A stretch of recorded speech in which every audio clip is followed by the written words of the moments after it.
interesting. I looked up the dragon, the Komodo dragon. Actually, I think it's a water.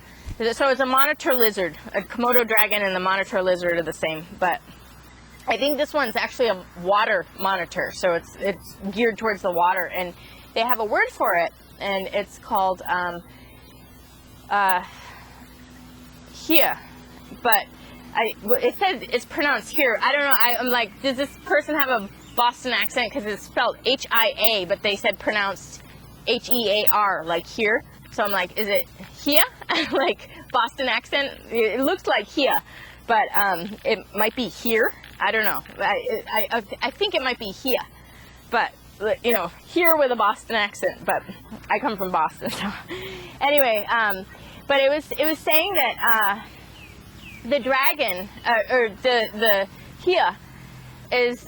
It's actually the most offensive, extremely offensive word that you can use towards somebody. So people don't say it because it's so offensive, and it basically means evil. It's like an evil thing, and they some people even believe that it's a curse to say it. So if you say the word, that you curse yourself. But you know, I'm not sure how I'm saying it because I'm from Boston. I think it's fine, but. Anyway, the interesting thing was they said, so it's supposed to be like an evil word, and it represents evil, and it can bring bad luck. So people refer to it as gold and silver, and that is what metal element is. They actually refer to metal element in Chinese medicine as gold and silver. So it's ironic how they take the Thai people refer to the worst evil and turn it to the most valuable thing.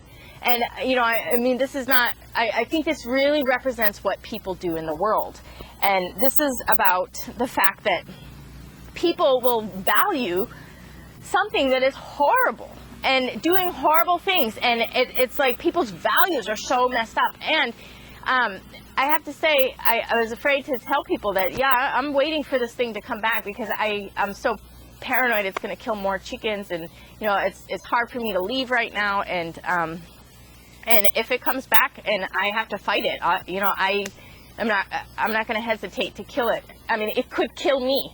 It could kill all of my valuable things. It could kill my entire chicken farm. It could kill me. And you think I'm not going to fight this thing? And you know, I told this, I see the hypocrisy, you know, hypocrisy, to be a hypocrite, to have your values and go against them. People who are loving meat, and these big meat eaters, are having a problem with me protecting my babies. And they eat meat, and I was even saying, you know, people sell these in the market for big money. People eat them; they're delicacy. I mean, this is like the most gourmet meat you can get. And so, by me protecting my babies and making food out of a free-range animal who has an intent to murder all of my babies, it makes me a bad person to defend. I mean, it's just absolutely insane the way people flip things around, and this is like, again, another lesson in the world today. And you know, my good friend, I really have to thank her. She really has been following this and been there for us through this whole thing.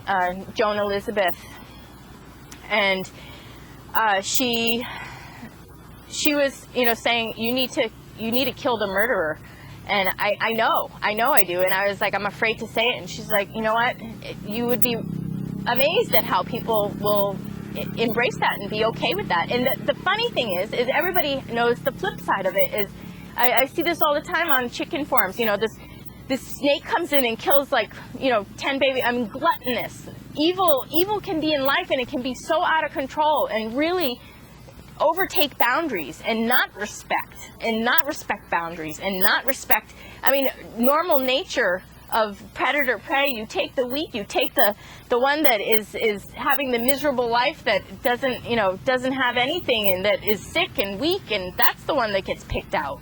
You know, I mean, really, I mean, there should be a way that there is a harmony with the predator and prey, not a disharmony. And when there is incredible disharmony, where there is such a horrible intent to just destroy, not because of any other reason, but just gluttony, wanting to destroy. And in my life has been destroyed not because people are trying to survive, it's because people are getting a thrill out of it.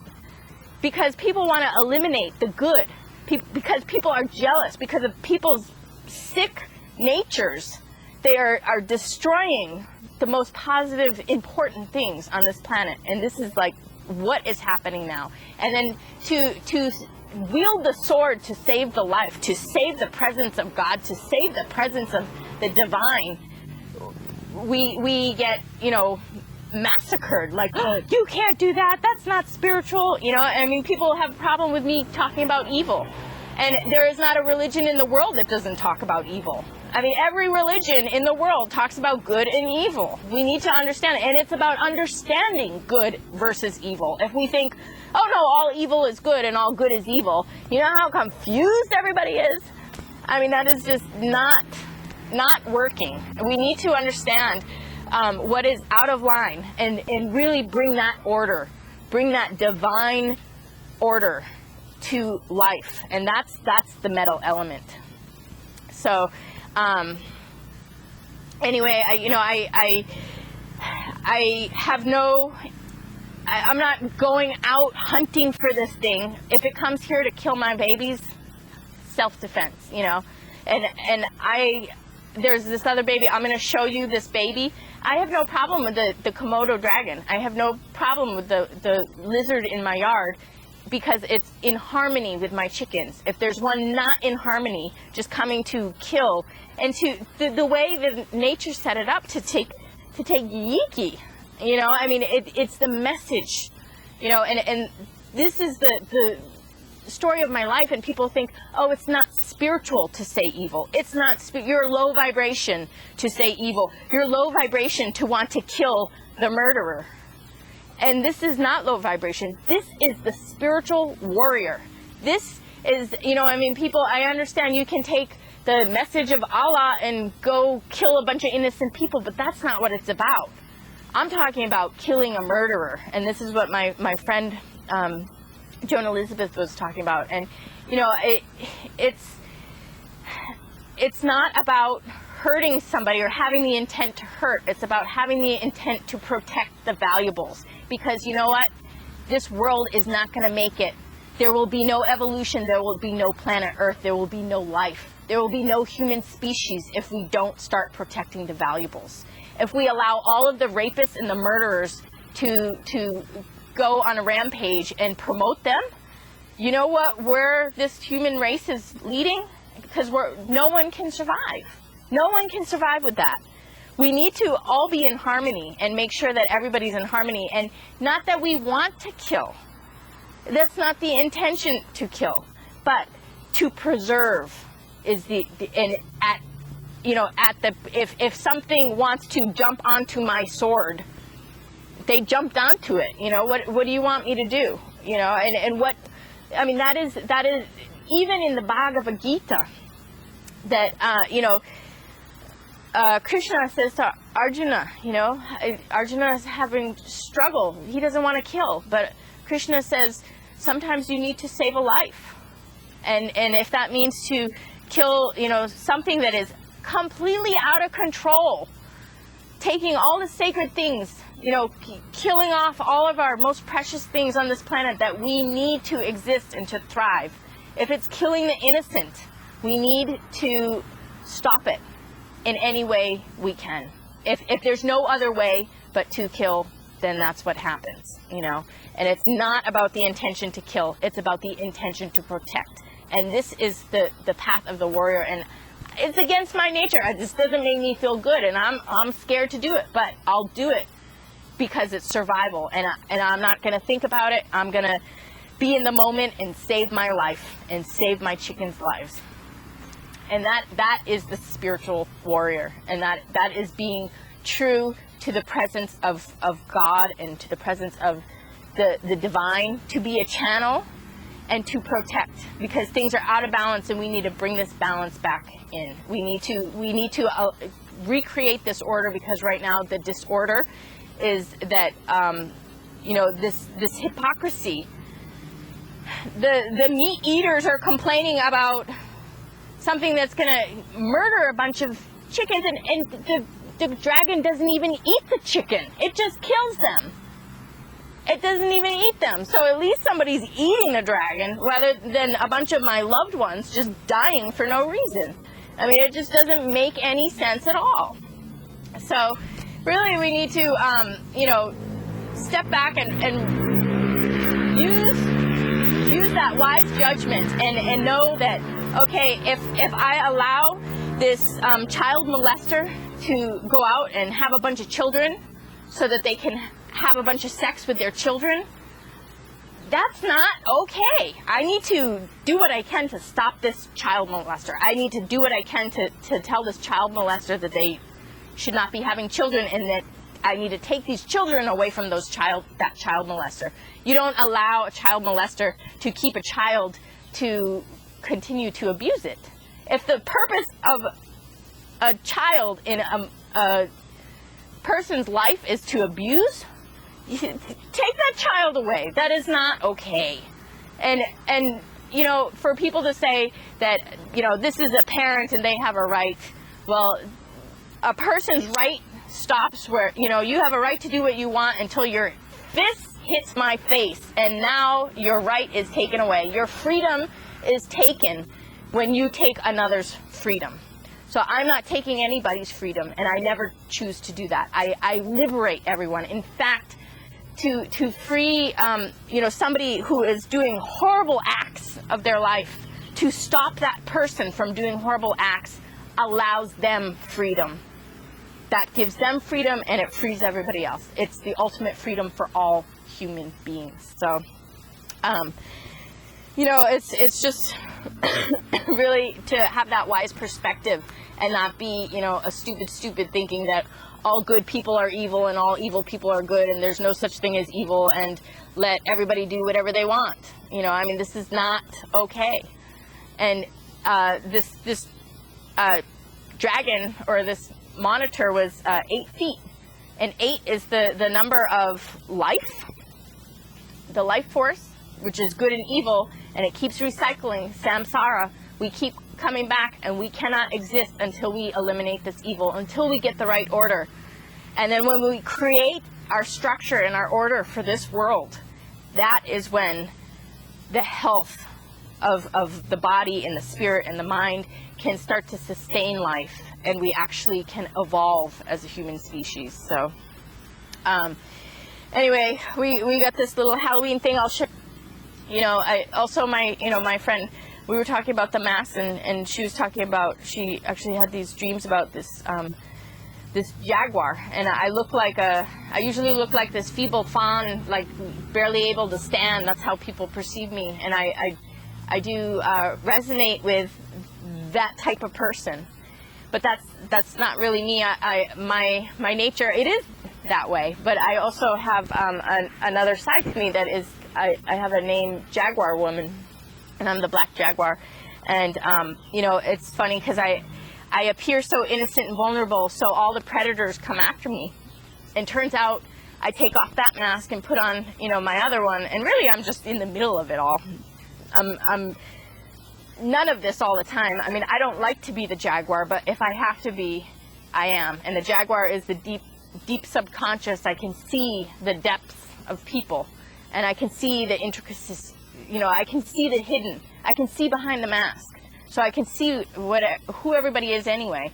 And then I can hide, and I can protect those innocent. And so that's what the spiritual warrior is all about, is to be able to put on those different masks, and to be able to adapt and morph and change to meet the different needs at the different times, and not to really be any of it or stuck in any of it. But if presented a problem or an obstacle, or a murderer who's going to murder all of your valuable people in your life or things, then, you know, that's the moment that I have to shift and change and meet and greet that challenge. But we just really have to toughen our skin up in the face of the hypocrites. And, you know, I mean, there's no way we can please everybody. And I know for me, it's upsetting when a lot of people will come up with any excuse to go against me or knock me down, or, you know, say that that I am not worthy of being who my integrity knows that it is. You know, it's like I know what my integrity is, and then, you know, people will attack my integrity because of you know, my needing to survive. And I haven't been surviving. So this is about, you know, of course we have to have our inner integrity, and we have to have that really tight, and we have to have our inner structure of our morals and our values, and really, you know, hold firm on that. But at the same time, we need to be able to, you know, greet these different challenges and be okay with the hypocrites, because they're hypocrites. You know, anybody who, you know, cannot accept a really, you know, positive movement in the world, or positive action, and comes, you know, anyone can judge everything. I mean, this world is so filled with judgment, it's incredible. So, you know, it's like, you know, let people have their judgment again, you know, and, you know, we just really have to be okay with the hypocrites, and be, you know, have that flow, eliminate those people who are going to have problems and issues with the way we know is best to handle things. You know, we know what we're doing, if we're doing right or wrong. We know it in our heart. And, you know, if people are going to be judgmental on that, these are not the people that you want in your web. These are not the people you want in your structure, or, you know, supporting you or around you. This is the toxicity that you need to eliminate. So again, we need to keep that inspiration and allow you know, anything that is not promoting or supporting our core values to leave our life, because it is so important to have these core values. And, you know, it's so flaky anyway, they'll come back around. Give them a problem and then see who they come running to, right? So, you know, just be okay with this process, you know, for keeping your solid foundations, for keeping your stability, for your structure, for your order. And, you know, keep this authority and this control over the conflict. If someone's going to be conflicting with you and what you know is right, let them leave. It's okay, you know. So it's really about, you know, following your own heart and soul, and always checking yourself, refine yourself, always be looking at yourself. And, you know, it's, as long as you know that you are doing the best you can, and you have a really clear understanding of why you're doing things, and what the outcome is if you do it this way versus the outcome if you allow it to go that way, you know, and having that order and creating that order and that structure, and that is the values, you know, and getting that skin. The skin is also the metal element. It opens to the skin, so, you know, we need to toughen our skin. Yiki had really tough skin, and she's a silky. She has black skin, and it's tough, and he just took her skin, and she's okay, you know. So, you know, you gotta have tough skin, and allow yourself to shed your skin, and your core stays solid. So, anyway, I'm gonna show you the dragon and the little cape, and we'll do the lettuce reading. Okay, I'm just doing a quick video here to show you a baby dragon. Okay. So this is a baby.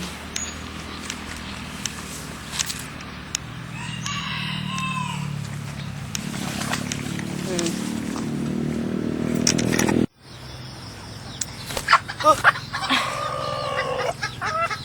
There's Amida's cape. Yeah. Here! little spider webs. Okay. Ah, there she is. It's her little cape. Let's see. Okay, everyone.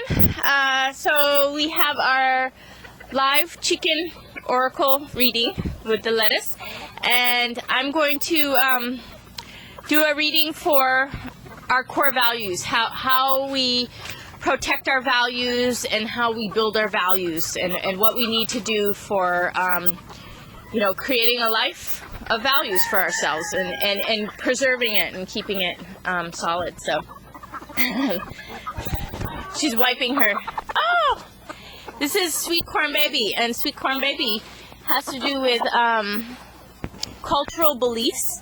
And it used to be nice and ordered. I had chickens in the past that were corn cob, maize-y. It had to do with the structure of cultural beliefs, and then I lost Maisie. She was a 4-year one, and then I lost sweet corn. Oh no, this is sweet corn. I lost sweet corn cob, and this was like the structure. And so what I realized is that it's not about a structure of beliefs. It's about kind of allowing them all to be scattered, and allowing them to be free and separated. And you don't take beliefs as a unit. You take them as individual kernels, like each kernel on a corn cob. But it's about scattering them. And there's a lot of mythologies about having it all neat and tidy versus having it scattered. And the stars are supposed to be like. That's kind of the whole concept of Sweet Corn Baby. You scatter the corn, you scatter the stars, and it becomes something special out of the chaos. You allow kind of the disorder to create a new order. So not to be so stuck to a tight system. And so she was wiping her mouth on me, and then she wanted to hop up, and then she kind of got freaked out, and I thought maybe there was something, but I don't know why she got freaked out. So the message in that is that there's stuff we need to clean up about our belief system. We need to allow them to be scattered, allow it to be free. We don't have to keep it so tight and compact. We need to take each belief separately and not put it all together, but to learn on our own each thing separately, and allow a new system to develop from our experience and from our knowledge, and not to hold tight to a system of the past, a system that we did not create. And then so then she kind of wanted comfort, so it's like I guess I'd say after you kind of clean it up, you need to put the values in it, and which is the love and the comfort and the care. And then she kind of got freaked out. So it's again like allow the freedom for the change. I think I learned this in studying a culture that was trying to create a utopian living situation, and they understood that nothing that they created could remain solid and be efficient always. What had to happen was as the world changed, as everything was figuring itself out, as new things presented themselves, all the structures had to stay flexible.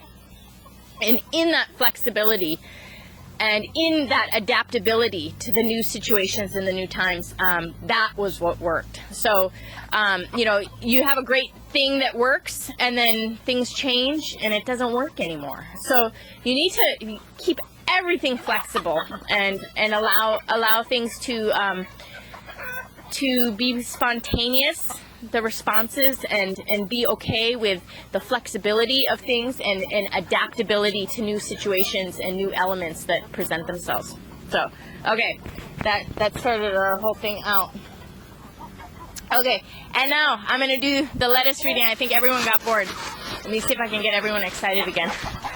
Here, you guys! Look, look, look! Food, food, food! Let's eat! What do we got? Yeah, we got all sorts of stuff! Okay, here. Who wants these ones? No!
Okay, I don't know if you can see me. Well, first of all, I have to say it smells really good right now. I don't know what this mixture is, but it smells great. And smell is connected to memory also, so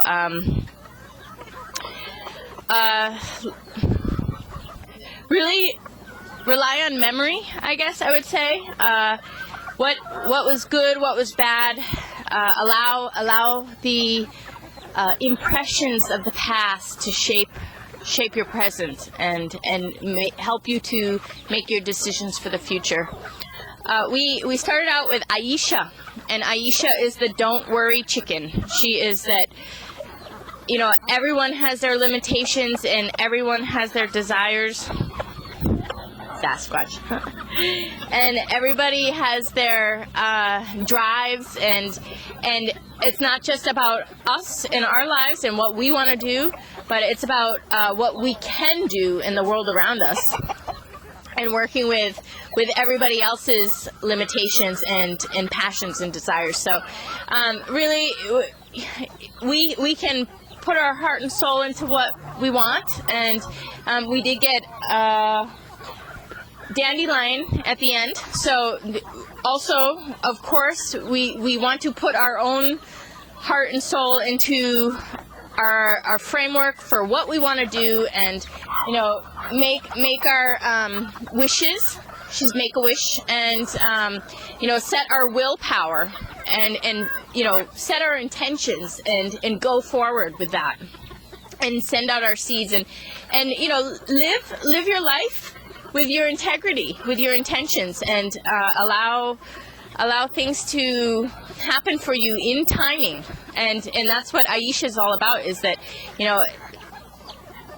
you have your part to play. You have your willpower. You have your wishes, and those are important. We cast out our seeds, and we wait, and we do everything we can. But it's all about allowing that timing to happen for us.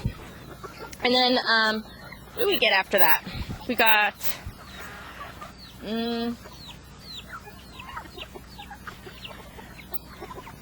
Aisha.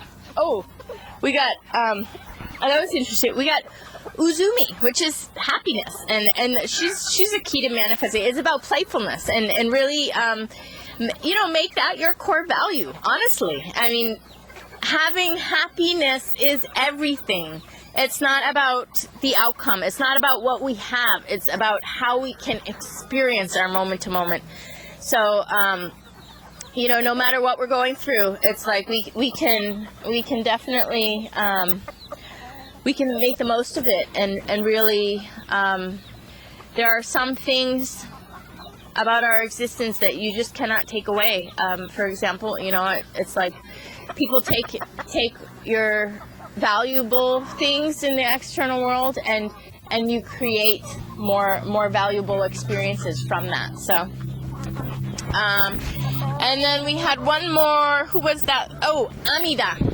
which was that's kind of interesting. That's about forgiveness and acceptance and protection. So it's like, okay, what's going on? What's taking from your happiness? What's taking from your happiness? How do you protect yourself? What do you value? And if somebody is not valuing your values, then you eliminate them. That's about separation. She is about separation, and really having the right people around you to support you and help create the right life that you're meant to live. And really, it's about the teamwork in life. And so she's really saying that, if you have an attachment to somebody or a relationship that is destroying your core values, separate or distance. Figure it out. Like, you have to protect the core values, number one, always. So, how do we create a stable, happy, beautiful life for ourselves that we can refine and make what we want and then build upon it? How do we further ourselves? How do we create our own personal empire of our life that is solid and stable? And you really have to, this is Amida. You really have to accept the people in your life for what they can do and what they can't do, and what they need and what you can't give, and figure out whether they work for your core values or not, and be okay with the fact that we can always, with that flexibility, we can always create new structures and new relationships and regain that happiness through other people. And it's not about ending things negatively with people. It's just accepting and being okay and moving on in your life so that your core values are respected, so that you are valued. Your self-worth is valued. Your worthiness, everything that is valuable to you in your life is valued. And protecting yourself with the right people, because if you have the right people around you, you have that empire. If you have the wrong people around you, your game is gonna lose. You're gonna lose the game. Your game cannot uphold the structure. It can't the order cannot exist if everybody's not cooperating. If the team is not one for all and all for one, and if people are not living for each other. So, and then this is Magdalena. She always wants to be in my lap. So, but she does represent somebody who had all her core values taken from her, and she still had the inner love and the inner values, the integrity, and she was able to still have no regrets. But it's also we need to keep everything flexible and protect our valuables and find the right people to be around. So anyway, I hope everyone got what they needed out of this today, and I will see you again next week for the next phase of chicken life. Have a great week. I'll see you later. Swadika.